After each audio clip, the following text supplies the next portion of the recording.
अपना radio 96.9 FM.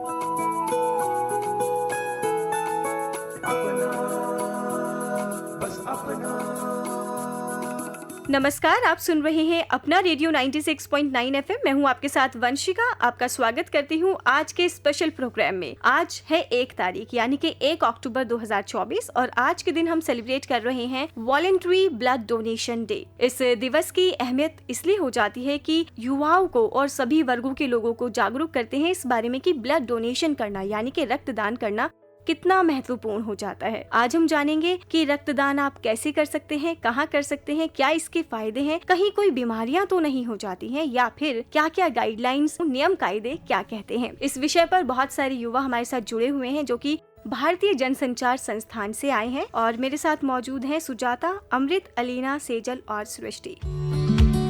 सबसे पहले मैं स्वागत करूंगी सेजल का। आप क्या कहना चाहेंगी आज के दिवस के अवसर पर? नमस्कार, मेरा नाम सेजल सिन्हा है और मैं IIMC के MA स्ट्रेटेजिक कम्युनिकेशन की एक छात्रा हूँ। रक्तदान मेरे हिसाब से एक ऐसा मानवीय कार्य है जो किसी भी व्यक्ति के जीवन को बचाने का सबसे सरल और प्रभावी तरीका है। एक व्यक्ति द्वारा दान किया गया रक्त 3 लोगों की जान बचा सकता है। इसके बावजूद भारत में रक्तदान के प्रति जागरूकता और भागीदारी बहुत ही कम है। भारत जैसे विशाल जनसंख्या वाले देश में रक्त की मांग और आपूर्ति के बीच में एक बड़ा अंतर है। विश्व स्वास्थ्य संगठन यानी WHO के अनुसार किसी भी देश की आबादी कम से कम 1% लोगों को नियमित रूप से रक्तदान करना चाहिए, लेकिन भारत में यह प्रतिशत इससे काफी कम है। जी, यहाँ पर जरूरतमंदों को रक्त मिलना अक्सर मुश्किल हो जाता है, खासकर जब कोई दुर्लभ रक्त समूह की जरूरत हो।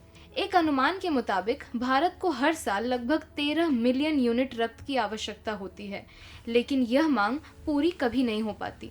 रक्तदान का एक और महत्वपूर्ण पहलू यह है कि यह न केवल दूसरों के लिए लाभकारी है बल्कि रक्तदाता के लिए भी फायदेमंद है। नियमित रक्तदान से शरीर में नई रक्त कोशिकाओं यानी रेड ब्लड सेल्स का निर्माण होता है, जिससे रक्त संचार बेहतर होता है और उससे आपको भी बहुत लाभ मिलता है। तो दोस्तों, अभी हमने सेजल से जाना कि रक्तदान कितना जरूरी है और क्यों जरूरी है।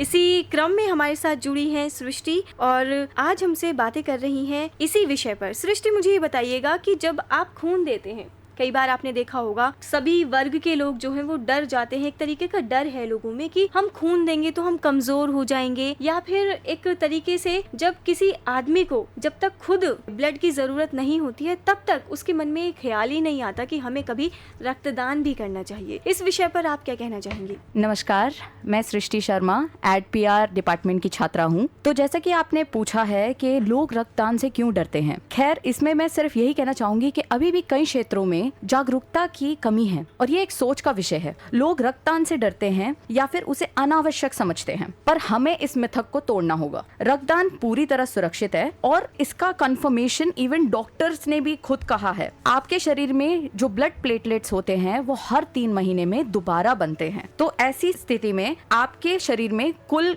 11 यूनिट तक ब्लड होता है ऑन एवरेज। आप इसमें से 1 यूनिट ब्लड दान कर सकते हैं और ये पूरी तरह से सेफ है। यहाँ पे मैं यही कहना चाहूंगी, इसमें आपके स्वास्थ्य को कोई हानि नहीं होती है और इसका कोई नकारात्मक प्रभाव नहीं पड़ता है। आपका स्वास्थ्य को एक नई ऊर्जा और सकारात्मक का अनुभव करवाता है ये रक्तदान। बहुत अच्छा आपने बताया सृष्टि कि आप 1 यूनिट अगर ब्लड डोनेट करते हैं उससे कोई भी प्रॉब्लम आपके शरीर में नहीं होने वाली है, किसी भी प्रकार की कमजोरी आपको महसूस नहीं होने वाली है। ये एक साइकोलॉजिकली हम सेट कर लेते हैं कि अगर ब्लड डोनेट करेंगे तो हमारे अंदर खून की कमी भी हो सकती है या किसी भी प्रकार की कमजोरी आ सकती है। तो ये सिर्फ एक मिथ है, इसको तोड़ना बेहद जरूरी है और आज के युवाओं को तो इनिशिएट करना ही चाहिए कि ब्लड हमें डोनेट करना है ताकि किसी नीडी को एट दैट टाइम ब्लड आसानी से उपलब्ध हो सके। तो आगे बढ़ते हैं, हम अभी युवाओं से बात कर रहे हैं। भारतीय जनसंचार संस्थान के कुछ छात्र हमारे साथ जुड़े हुए हैं। अलीना, आपका क्या कहना है रक्तदान के बारे में, ये बताइए। नमस्कार दोस्तों, मेरा नाम अलीना खान है। मैं डिजिटल मीडिया की पोस्ट ग्रेजुएट स्टूडेंट हूँ। रक्तदान, जिसे इंग्लिश में हम ब्लड डोनेशन कहते हैं, इसके कई सारे बेनिफिट्स हैं। ब्लड डोनेशन हमारी इमोशनल और फिजिकल हेल्थ को इम्प्रूव करता है और उसके साथ साथ हमारा खून का चेकअप करता है। बस यही नहीं, ब्लड डोनेशन के बाद हमारे शरीर में नए सेल्स जनरेट होते हैं। स्टडीज़ प्रूव करती हैं कि ब्लड डोनेशन से कार्डियक अरेस्ट की रिस्क भी कम हो जाती है। अगर आप वॉलंटरी ब्लड डोनेट करते हैं तो आपको एक वॉलंटरी ब्लड डोनर का कार्ड भी मिलता है जो 1 साल तक वैलिड भी रहता है। अगर कभी आपको या आपके फैमिली में से किसी को भी ब्लड डोनेशन की ज़रूरत पड़ी तो आप उस कार्ड को रिडीम करके 1 यूनिट ब्लड अपनी या अपनी फैमिली के लिए ले सकते हैं। बहुत अच्छा आपने बताया अलीना। इसी के साथ हमारे साथ जुड़ गए हैं ऋतुराज। तो ऋतुराज, मैं आपसे जानना चाहूँगी कि लोगों को अक्सर ये मन में रहता है कि अगर मैं ब्लड डोनेट करता हूँ तो मैं किसी भी प्रकार से बीमारी की चपेट में आ सकता हूँ, या फिर at the same time receiver के मन में भी एक ख्याल आता है कि अगर मैं ब्लड ले लेता हूँ किसी से तो क्या चांसेस होते हैं कि वो बीमार पड़ सकता है। मेरा नाम ऋतुराज है, मैं एचजे का छात्र हूँ। जैसा कि आपका क्वेश्चन था कि लोग ब्लड डोनेट करने में या लेने में समझते हैं कि कोई बीमारी हो सकती है उनको जी। तो इसमें जो उनको सबसे बड़ा ऐसे डर लगा रहता है कि अगर जब वो ब्लड डोनेट करेंगे तो वो कमज़ोर हो जाएंगे, उनकी इम्यूनिटी सिस्टम ख़राब हो जाएगी। लेकिन ये एक मिथ है। जब रिसीवर कोई ब्लड डोनेट करने से पहले तो उनको लगता है कि सामने वाले को कोई ऐसे डायबिटीज़ हो या HIV हो तो उनमें फैल सकता है। तो ये सारे एक मिथ हैं और इन सबसे बिना डरे हमें ब्लड डोनेट करना चाहिए। तो मैं अभी जानना चाहूँगी अमृत से कि अमृत, जब हम ब्लड डोनेट करने के लिए जाते हैं तो हमें किन किन बातों का ख्याल रखना चाहिए। मेरा नाम अमृत प्रकाश है और मैं MA मीडिया बिजनेस स्टडीज़ का छात्र हूँ। मैं एक्चुअली आपको गाइडलाइंस के बारे में बताना चाहूँगा जी। जो मिनिस्ट्री ऑफ हेल्थ और फैमिली वेलफेयर्स की हैं और वेरियस अदर इंस्टीट्यूशंस के गाइडलाइंस को जोड़ा गया है इसमें, क्योंकि ब्लड डोनेशन जो है वो काफ़ी फ्रैगमेंटेड है तो उसको रेगुलेट करने के लिए ये गाइडलाइंस जनरली हम फॉलो करते हैं। तो उसमें है कि आपकी उम्र 17 से 65 साल के बीच में होनी चाहिए, उसके बाद आपकी हेल्थ अच्छी होनी चाहिए और आपका जो हीमोग्लोबिन है 12.9 होना चाहिए, जो एक एवरेज हीमोग्लोबिन है हेल्दी आदमी का। उसके बाद 1 महीने पहले से आपको कोई इम्यूनाइजेशन नहीं हुआ होना चाहिए। बेसिकली आपको कोई टीका जिससे शरीर की फ्यूचर में सुरक्षा हो पाती है, इम्यूनाइजेशन, वो नहीं लगी होनी चाहिए। उसके बाद आपको कोई STD सेक्सुअली ट्रांसमिटेड डिजीज़ नहीं होना चाहिए, हेपेटाइटिस B और C होना नहीं चाहिए। उसके बाद अगर आपको हेपेटाइटिस का इंजेक्शन भी लगा है हेपेटाइटिस B का तो वो भी आपको कुछ दिनों तक ब्लड नहीं देना चाहिए। उसके बाद 6 महीने तक मिसकैरेज नहीं हुआ होना चाहिए लेडीज़ में, तो वो भी एक है।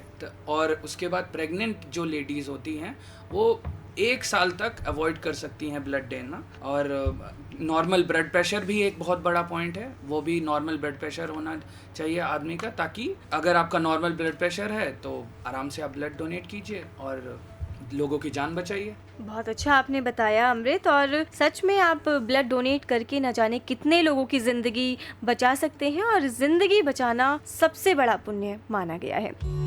फिलहाल मेरे साथ मौजूद हैं सुजाता हमारे स्टूडियो में। सुजाता, बहुत बहुत स्वागत है आपका। आप क्या कहना चाहेंगे इस विषय पर? नमस्कार, मैं सुजाता RTV डिपार्टमेंट से। मैं इस विषय पर ब्लड डोनेशन में भारत में क्या स्थिति है इस विषय पर बातचीत करना चाहूँगी कि भारत में खून की कमी से हर 6 मिनट एक व्यक्ति की मौत हो जाती है और भारत में हर साल 30 लाख यूनिट खून की कमी होती है और देश में 70 से 90% महिलाओं में खासकर खून की कमी जो है वो देखी गई है, जिससे क्या होता है कि उनके गर्भाधारण के वक्त और बच्चा और माँ दोनों की जान को खतरा बना रहता है। और 45 से 49 वर्ष में 53% महिलाओं में खून की कमी को देखा गया है। तो एक ये खतरे का विषय भी है और हमें ज़्यादा से ज़्यादा जो है खून का दान करना चाहिए। तो बिल्कुल आपने सही कहा कि ये एक चिंता का विषय है, बहुत ही संजीदा विषय है। इसके बारे में एटलीस्ट युवा वर्ग को तो सोचना चाहिए ताकि युवा वर्ग इस चीज के बारे में इनिशिएट कर सके, ब्लड डोनेट कर सके, रक्तदान कर सके। लेकिन जब भी कभी रक्तदान की बात आती है तो हमारे मन में सबसे पहले क्या ख्याल आता है, इसके बारे में मैं जानना चाहूंगी ऋतुराज से। तो आपका क्या सबसे पहले थॉट होता है, इसके बारे में थोड़ा सा बताइए। मैम, मेरा थॉट तो होता है कि अगर मैं किसी को अपना ब्लड डोनेट करता हूँ तो किसी की एक ज़िंदगी बच जाएगी। लेकिन इससे अभी भी लोग डर रहे हैं ब्लड डोनेट करने से। उनका थॉट कुछ अलग होता है, कोई बीमारी उनमें ना आ जाए, किसी अगर सामने वाला कोई व्यक्ति बीमार है तो, या दूसरा जो डोनर होता है वो डर रहा होता है कि मैं कमज़ोर हो जाऊंगा, इम्यूनिटी मेरी ख़राब हो जाएगी, मैं बेहोश होकर चक्कर खा के ब्लड डोनेट करने के साथ गिर जाऊंगा, या मेरे में खून की कमी हो जाएगी। लेकिन ये एक मिथ है और ऐसा अब डॉक्टर्स भी कहने लग गए हैं कि अगर आप ब्लड डोनेट करते हैं तो को बहुत ज़्यादा हेल्थ बेनिफिट देते हैं। मैं सृष्टि आपसे पूछना चाहूंगी कि जब रक्तदान के विषय में बात की जाती है तो सबसे पहले आपके माइंड में क्या स्ट्राइक होता है? जब भी रक्तदान के विषय के बारे में बात होती है, बाकी अन्य नागरिकों की तरह मेरे मन में भी पहले ये विचार आता है कि मैं किसी अपने की मदद करूं।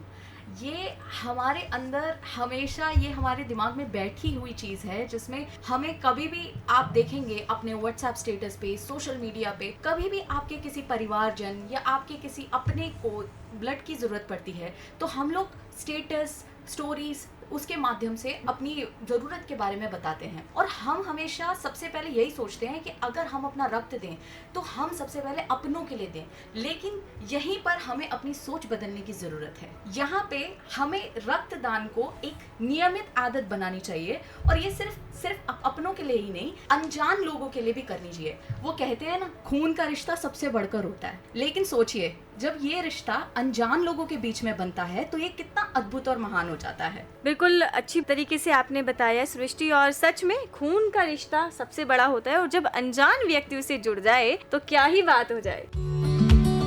तो अभी मेरे साथ मौजूद है अमृत। अमृत, क्या कभी आपने ब्लड डोनेट किया है? इस विषय पर थोड़ा सा बताइए। मैं अमृत ये बताना चाहता हूँ कि ब्लड डोनेशन एक बहुत आसान प्रक्रिया है, और कुछ ब्लड डोनेशन कैंप्स हर जगह ऑर्गेनाइज होते हैं, और जो यूथ हैं उनको हमेशा एक प्राथमिकता दी जाती है ब्लड डोनेशन के लिए इनिशिएटिव पे।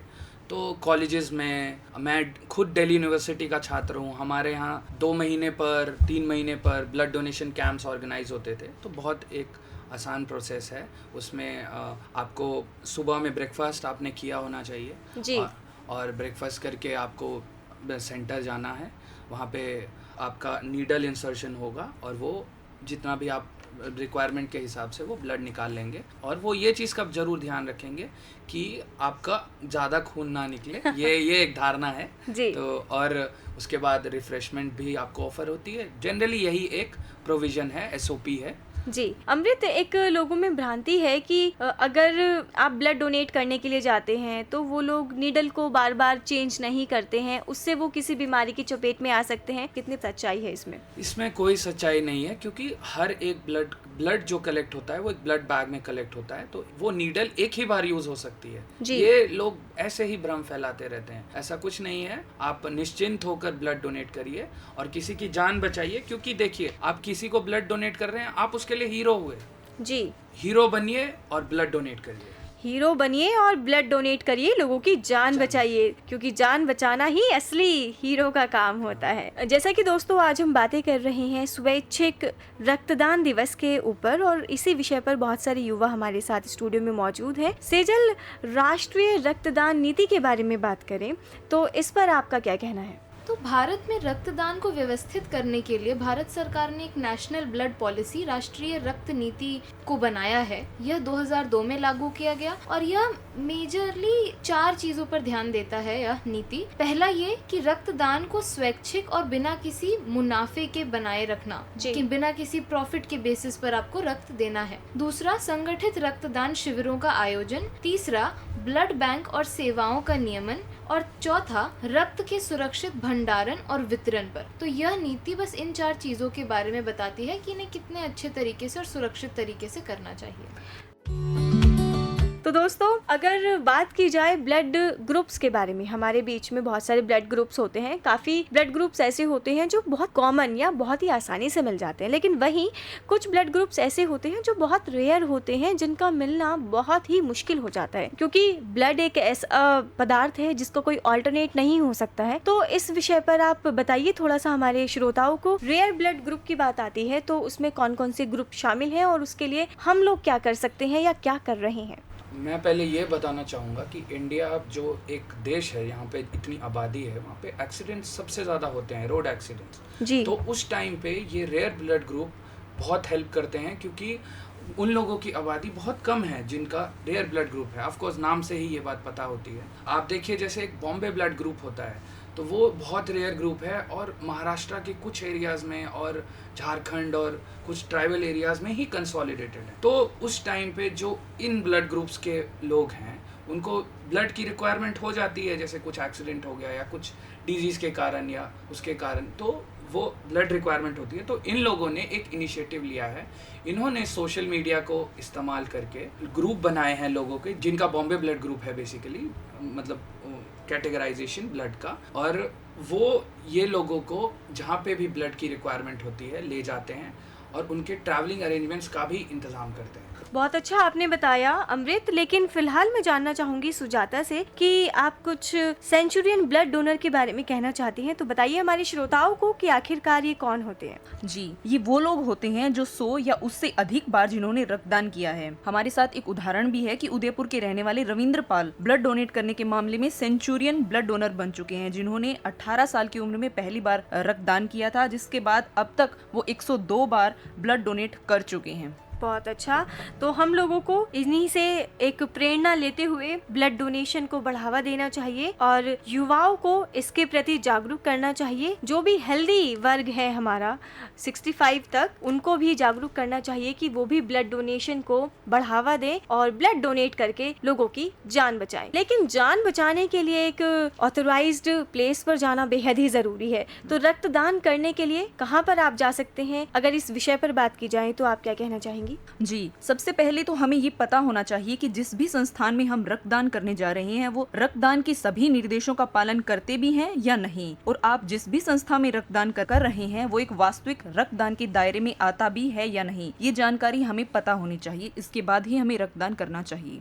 तो दोस्तों, आज हमने जाना रक्तदान के महत्व के बारे में, रक्तदान से होने वाले फायदों के बारे में, क्या क्या इसके नियम कानून हैं। इस विषय पर बहुत सारे युवाओं ने आज हमसे चर्चा की।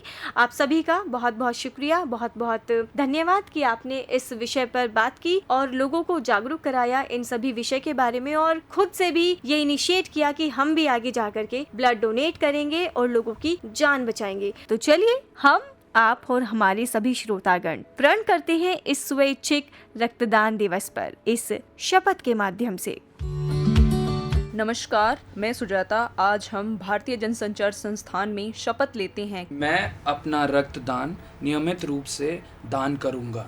भारत में रक्त की विशाल आवश्यकता को ध्यान में रखते हुए मैं यह भी वचन देती हूँ कि मैं अपने परिवार, दोस्तों, रिश्तेदारों, सहयोगियों और जनता को नियमित, स्वैच्छिक और अवैतनिक रक्तदान की आवश्यकता के बारे में जागरूक करने का प्रयास करूँगी। इसके साथ साथ मैं यह भी वचन देती हूँ कि जब भी कभी किसी को रक्त की ज़रूरत होगी, मैं अपने खर्चे पर बिना किसी लोभ लालच के, जाति धर्म के भेदभाव से मुक्त होकर रक्तदान करूंगा। मैं सतत प्रयास करूंगी ताकि रक्त की कमी से हमारे आसपास किसी की जान न जाए। तो आप भी रक्तदान कर लोगों की जान बचाएं। आप सभी को स्वैच्छिक रक्तदान दिवस की शुभकामनाएं। सुनते जाइए अपना रेडियो 96.9 FM।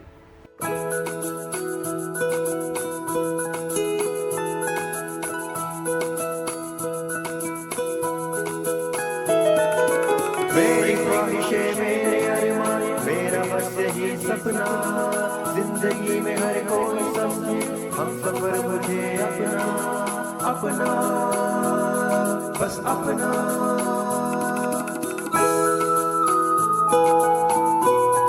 अपना रेडियो 96.9 FM। अपना